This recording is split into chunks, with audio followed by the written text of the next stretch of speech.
Listen, after 30, nobody's coming to save you.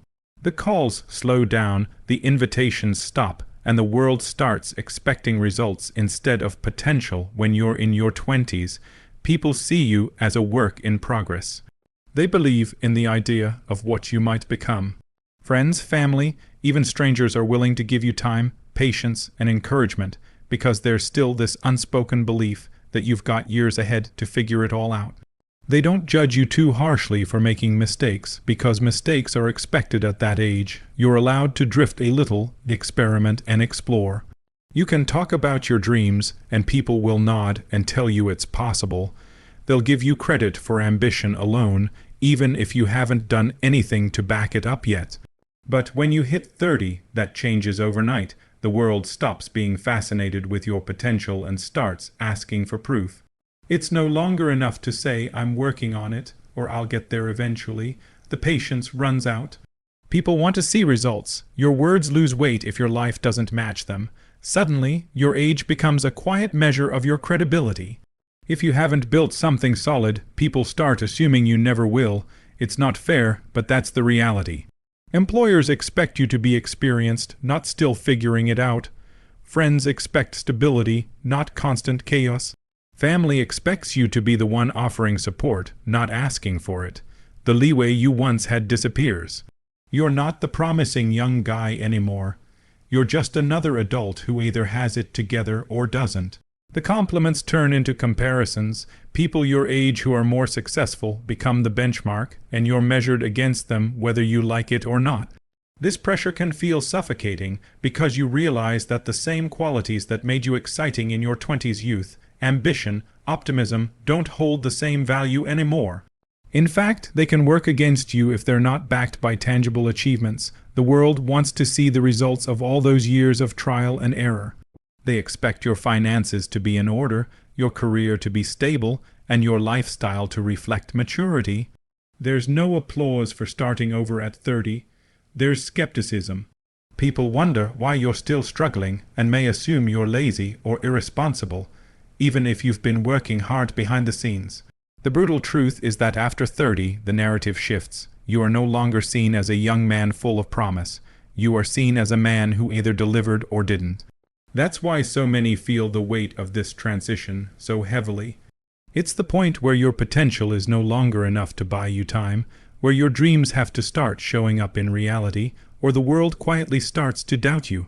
It's not that people suddenly become cruel, it's that they stop romanticizing your journey and start expecting you to have reached the destination you've been talking about for years. When you're 20 years old and going through a rough time, people are quick to reassure you. They tell you it's part of the process, that you're still young, that you've got time to figure it out. They call it growth, they say you're building experience, and they encourage you to take risks because you can recover from mistakes. Being broke at 20 is almost a badge of honor. It's expected that you're hustling, trying different things, and still finding your place in the world. But when you're 30, that same struggle tells a completely different story. The sympathy fades, the benefit of the doubt is gone. If you're still in the same position you were 10 years ago, people don't call it growth anymore. They call it failure. The same struggle that once made you relatable now makes you a cautionary tale. They stop talking to you like someone on the way up and start looking at you like someone who missed their shot. It doesn't matter how valid your reasons are, how hard you've been working, or what setbacks you've faced. At 30, the world expects you to have stability, direction, and results. You're supposed to have figured out the basics by now, your income, your career path, your living situation. And if you haven't, people assume it's because you didn't work hard enough or made the wrong choices. This is what makes life after 30 so brutal for men. There's no grace period anymore. Every mistake feels heavier because the window for recovery feels smaller.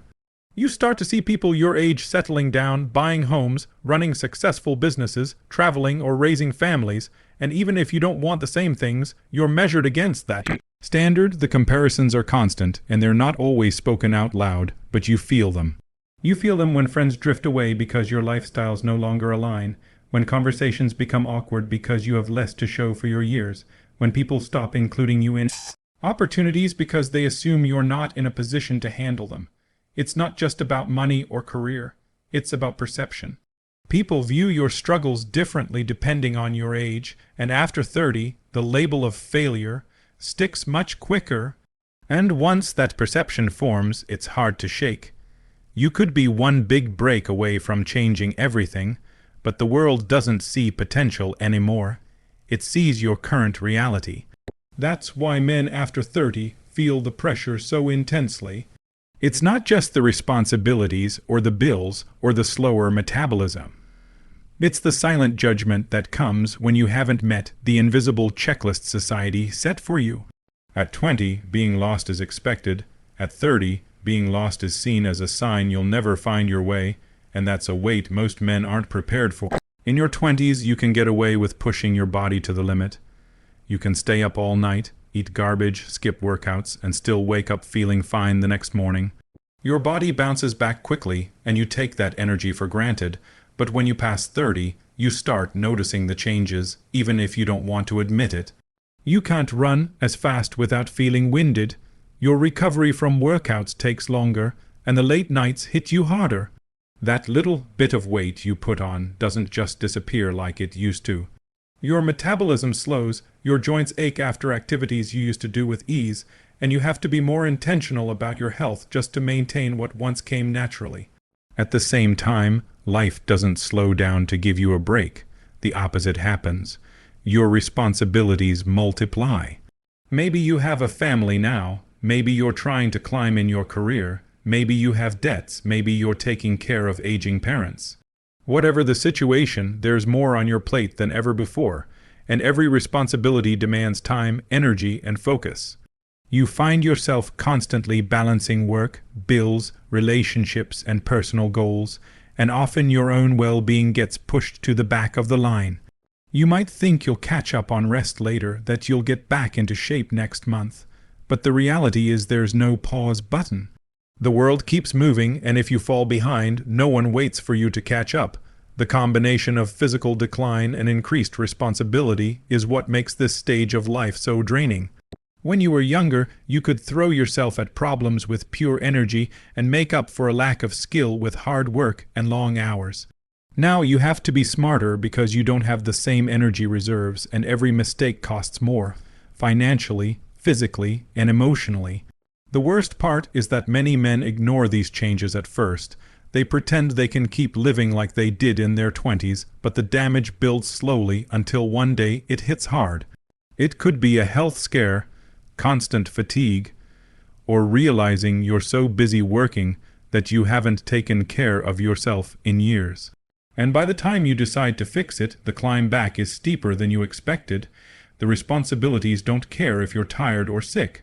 They're still there waiting for you. The bills still need to be paid, the work still needs to be done, and the people who rely on you still expect you to show up. That's why life feels so relentless for men after 30. It's not just that your body is changing, it's that the demands on you are increasing at the exact same time, leaving no room for weakness and no margin for error. You're younger, people tend to rally around you when you're struggling. They give you advice, encouragement, even financial help if they can. They see your difficulties as part of the journey, something you'll eventually grow out of. But after 30, that dynamic shifts. The same people who once checked in to see if you were okay start assuming you should already have things figured out. They don't ask how you're doing as much. They don't offer help unless you beg for it, and even then, there's often judgment attached. For men, this lack of sympathy is amplified by societal expectations. Men are expected to be providers, protectors, and problem solvers, so when you're in a tough spot after 30, the assumption is that it's your responsibility to fix it on your own. People see your struggles less as unfortunate circumstances and more as a reflection of your capability. If you're broke, they think you mismanaged your money. If you're unemployed, they think you're not trying hard enough. If you're single, they think there's something wrong with you.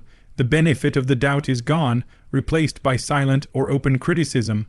This creates a heavy sense of isolation because even when you need support the most, it's not there in the way it once was. You stop opening up about your problems because you don't want to be seen as weak or incapable. You start carrying everything silently, convincing yourself that no one would understand anyway. Over time, that silence turns into distance, and you begin to pull away from friends and family, not out of anger, but out of self-preservation. You don't want to hear the unspoken disappointment in their voices or see it in their faces. And the truth is, most people are so caught up in their own lives that they don't notice when you're drowning unless you make it obvious. But as a man over 30, you're taught not to make it obvious. You're taught to handle it quietly, to push through without complaining, to man up and keep moving. This lack of sympathy can be devastating because it removes one of the few safety nets you had in your younger years, the ability to lean on others without shame. Now, leaning on someone feels like admitting defeat. And without that outlet, the pressure builds. You're still expected to perform at work, still expected to provide for your family, still expected to maintain your composure, all while dealing with whatever personal battles you're fighting. No one is going to lower the bar for you because you're having a hard time. If anything, the bar gets higher as you age. And that's why life after 30 feels so cold for men. It's not just the challenges themselves, it's the realization that you're expected to face them alone, without the cushion of understanding or the warmth of compassion you once had. 30, life becomes less about potential and more about execution, and the margin for error shrinks. You start to realize that carrying the same habits you had in your 20s will only keep you stuck in the same place, and if you want to rise above, you have to make hard decisions. Cutting excuses is the first step, because excuses are comfortable, but they keep you stagnant. It's easy to blame circumstances, bad luck, or other people, but the truth is, no one's coming to change your situation for you. You either take ownership or you stay where you are. Every excuse you make buys you more time in the same unhappy reality, and that's a cost you can't afford after 30. The next step is eliminating distractions. In your 20s, you could waste days on things that didn't matter and still recover, but now every hour counts. Endless scrolling, meaningless conversations, and chasing short-term pleasures come with a price. Time is the most valuable resource you have, and after 30, it's a resource that's slipping faster than you want to admit. Distractions are not just things you enjoy too much. They're also the commitments and habits that don't align with where you want to be. They drain your focus and leave you too tired to work on the things that could actually change your life. Then there's the people you keep around. This is one of the hardest cuts to make because it often means distancing yourself from people you care about but who keep you anchored to your past. Not everyone in your life is meant to be in your future. Some friends only want you around as long as you stay on their level, and if you start improving, they'll subtly or openly pull you back. Toxic influences can come disguised as support, but you'll know them by how they react when you try to grow. If they discourage you, mock your efforts, or constantly bring negativity into your life, they have to go. Protecting your environment becomes essential because the wrong people can undo years of progress with just a little bit of influence. All these cuts excuses, distractions, toxic relationships hurt in the short term, but they're necessary if you want a different long-term reality. You can't keep the same patterns and expect new results.